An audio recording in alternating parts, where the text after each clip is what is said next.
My sister-in-law, Angela, is the most beautiful woman I've ever seen in person.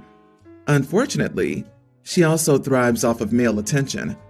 A few years ago, my brother caught Angela in an affair with my then fiance. We were 2 months away from our wedding. They both blamed each other. My brother forgave Angela, but I couldn't forgive my fiance.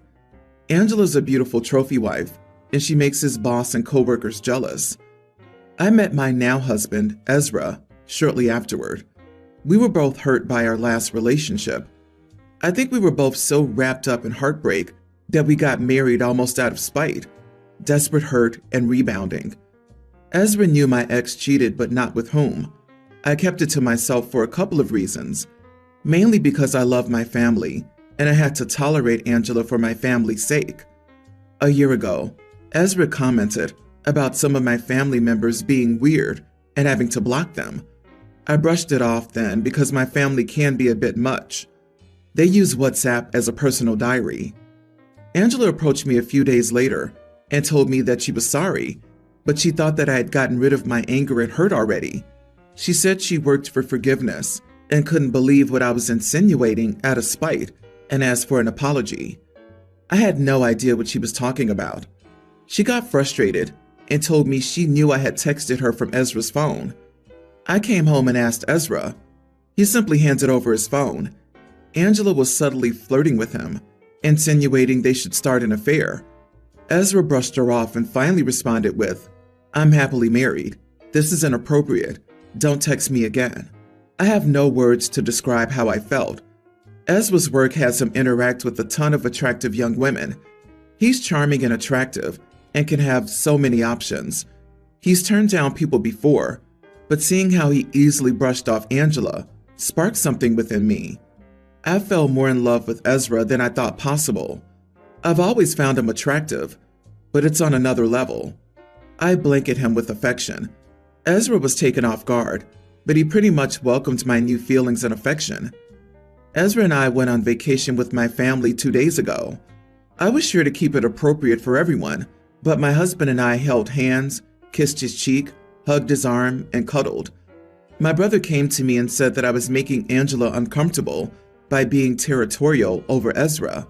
He said he saw the messages too, and there was nothing inappropriate, and I should stop punishing her for my ex-fiance's behavior. I said I wasn't going to change my behavior for Angela. Angela came up to me afterward and asked if I was going to continue being childish and deeply jealous of innocent interactions, or if I was going to grow up. Angela said I made everyone uncomfortable with my behavior. Angela convinced my brother I was doing this because I feared her stealing my husband, even though she had done nothing wrong. LOL. I called her two-faced. We had to cut the vacation short because of our constant arguing, and my parents were annoyed with both of us. Am I the idiot? Edit. I just sent my brother the text from Ezra's phone in case my brother saw an edited version from Angela. I haven't heard back from him. Not the idiot. I'm not even your homie, and I hate Angela too. OP, why did your brother forgive that tramp the first time she cheated? She obviously flirted with your husband, and your brother dismissed it, which is dumb considering her history. Heck, the fact that he's still with her after she screwed your ex, and you have to deal with her presence at family gatherings is disrespectful to you. Flirting with a married man and suggesting an affair. She's done nothing wrong? What a chump, and whipped by her. Some people will just tolerate anything to keep a relationship. That's your husband. They need to be concerned with their own, instead of whining about it. Why can't they be affectionate with each other? Seriously, does he even think about why she cares so much about a married man and thinks you're rubbing it in? So what? Cheaters need to stop dishing what they can't take and shut up. She got rejected, and she's bitter. Angela's probably sleeping with her brother's boss. The closer the proximity to her husband, the greater the thrill. She'd sleep with your dad if she could get away with it. If your parents are mad at you, send them a screenshot of Angela's text to your husband and his reply. Honestly, if you want to keep your relationship strong, I would limit contact with your brother because he will never have your back. Enjoy your marriage. Exactly. She's actually jealous that Ezra loves and adores you, and you love and adore him. Angela's jealous of the loving relationship you have. Baby girl, you aren't a trophy. Your husband loves and adores you. You are loved for who you are and not how you look. Angela knows this. She also knows that your brother will find a newer and shinier trophy as she ages and isn't so shiny and pretty. Even surgery will not preserve her beauty for long. Your brother's only focused on keeping her for her beauty. His money will eventually attract a younger, prettier girl, and she'll be out. My dad and I have always made this overnight trip, once a year, where we go to my grandparents' cabin and hang out. This started before I can even remember. There are photos of us there, just the two of us. Mom didn't come when she was alive, and we kept it up after she died. Last year, Dad married Sarah. Sarah has a son, Jake, pre-tween. I'm a teen. So Dad and I had planned our trip for this year, and then Jake asked if he could come. Dad told Jake this was just for me and him, and we could do something else another time. Sarah said it wouldn't kill us to let Jake join, and since it was father-son time, he should be there, since Dad is the other father figure Jake has. So Dad said he could come, and asked me to be okay with it. I told him I wasn't, and that there were other things he could join in for, but this was always our thing. Sarah said I could let my little brother join. I waited a few days, and the plans were still the same. Jake would come. So I told my dad I wasn't going anymore, and that I didn't want Jake to intrude on that. But since I had no say, I was taking myself out of the equation. Sarah heard me say this, and said I couldn't pull out, because Jake wanted time with me as badly as he wanted time with Dad. I told her I didn't want the cabin trip to include Jake, and that it was never meant to include anyone else. She asked Dad if he was seriously going to let me just decide to pull out, almost at the last minute. He said it wouldn't be good if he forced me to go. The very next day, Dad decided to drop the cabin trip. Jake was upset, and Sarah was furious at me, and she said this was all my fault, and I was such a spoiled little brat. She said Jake wanted to join us and be included and seen as part of the family, one of the boys, and I crapped all over him. I told her Jake goes bowling with my dad once a month, and that Dad helps him document bugs. He has his own things with Dad, and he joins us for other stuff. I should be allowed one tradition that has been there for years and has always been just for me. Sarah said I was still spiteful and hurt a young child. I should also add that Dad has told me we'll do the trip, just us around Halloween, because he knows I was right, and he should have kept it just for us. Am I the idiot? Not the idiot. While it's sad that your stepbrother's upset, you are completely in your right not to want to go if he does. This was always your thing with your dad, just you and him. Kids are entitled to alone time with their parents in blended families. The step-siblings don't have to be invited to everything, and your stepmother should not be mad that you're asking for that, especially considering your dad offered to do something else later so the three of you could go together. Keeping the tradition with you, plus making new ones with the three, sounds perfectly fine. Sarah sounds like a razor-tongued adolescent, not a mother. Are you sure she's old enough to have a pre-tween? Or is Jake in fact her little brother? OP, was your dad in earshot when she called you, checks notes, a spoiled little brat, spiteful, and someone who craps all over a pre-tween? If not, have you told him about her comments? Because they were way over the line for someone who literally married a widower with a teenager 1 year ago. Yeah, stepmom is now over stepmom, but the idiot, gently, is your dad. Your dad should be backing off the overstep, not allowing her to run you down. You aren't at all out of line. It's concerning that the new wife felt comfortable calling you names. From what I can tell, you remained calm and articulated your feelings, logically and thoughtfully. You demonstrated more maturity than her. I'm 23 and moved back home after college to save money for a house. I work a decent job and make like $65K. I live with my dad and 3 younger half-brothers, pre-tween, tween, and almost teen. Actually, the youngest has the same mom as the other 2, but my dad isn't his dad. My dad adopted him. Their mom lost custody a long time ago and pays child support. She lives on a trust fund.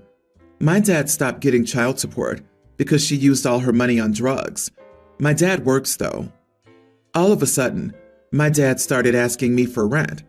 I told him no. You want money from me because you aren't getting child support. I'm not paying you child support because your baby mama can't. You should get a second job instead of pushing your child to pay for your other kids. I'm trying to save money for my own place and not live off of other people. So why is he trying to live off of me? He told me I make enough to pay rent, and I said you didn't ask me when you were getting child support. So yes, you aren't asking for rent. You're asking for child support. Edit. It's not rent. It's child support. He's asking me for $400 a month, which is the same amount as the child support he was getting. None of my friends have to pay their parents anything when they live together. Their parents actually offer them money. My dad's utilities are probably not much more since I moved in. He didn't ask me to pay that. Sorry, but at 23, with a $65K job, you're old enough and make enough to make reasonable rent payments. You are living off your dad, and now you say he wants to live off of you. You should have been helping with rent or utilities already. You either help or move. You are the idiot, OP. You're an adult, and your dad doesn't even have to allow you to live there.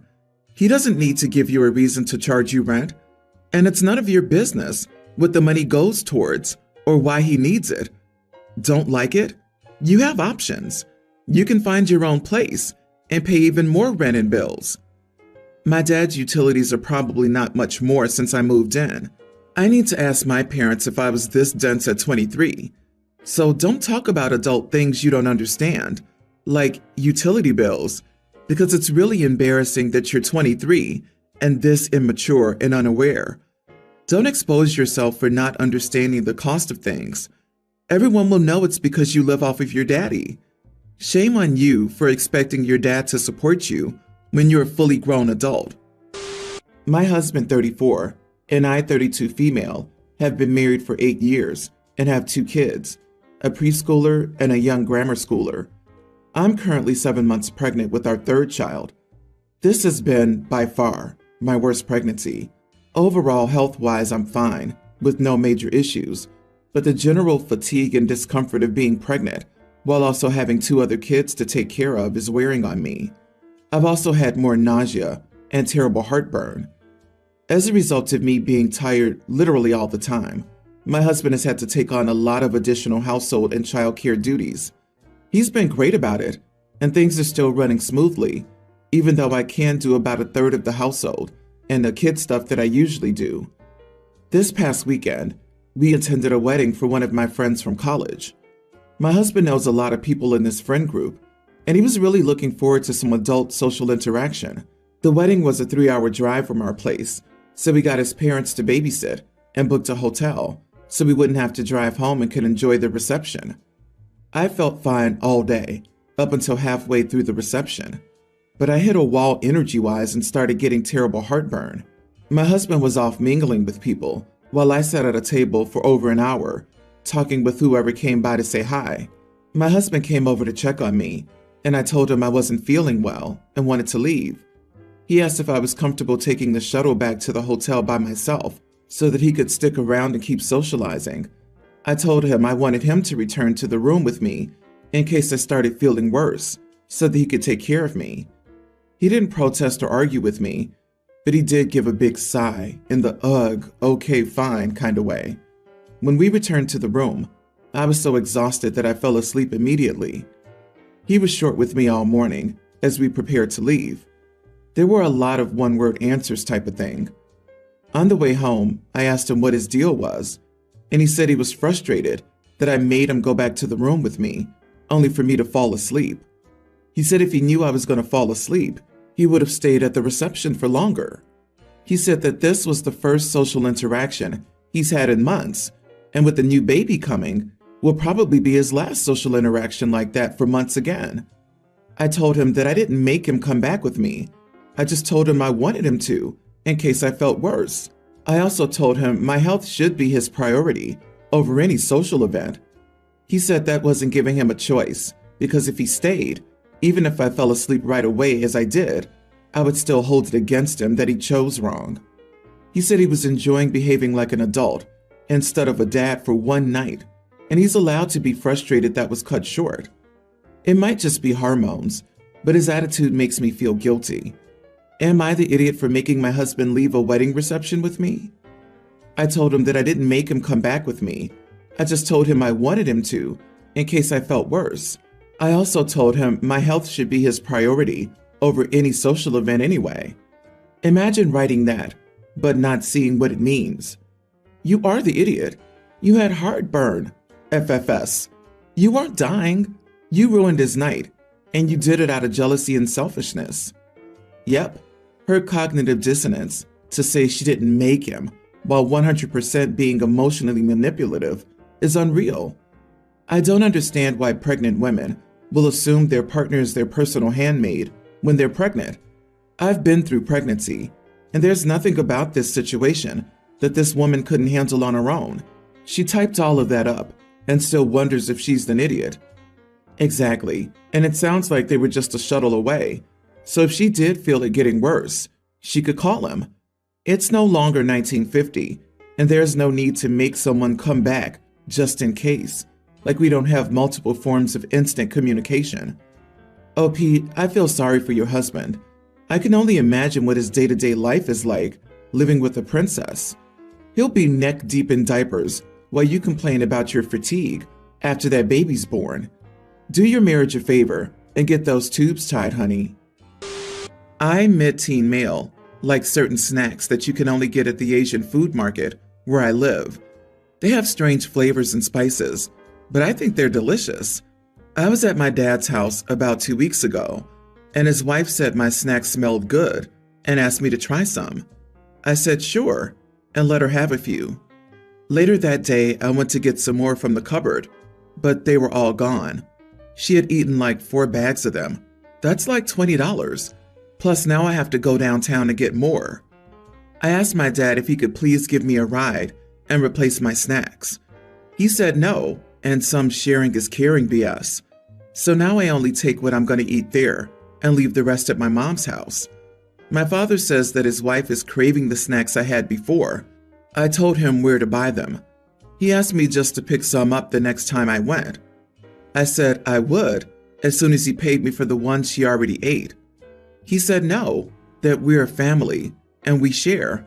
I said fine, then give me enough money to buy some for her and some for me, and we'll share. He said that's not how sharing works. He says I'm being a little jerk. Since he feeds me at his house, I should share the snacks I buy with my own money. That's a hard no for me.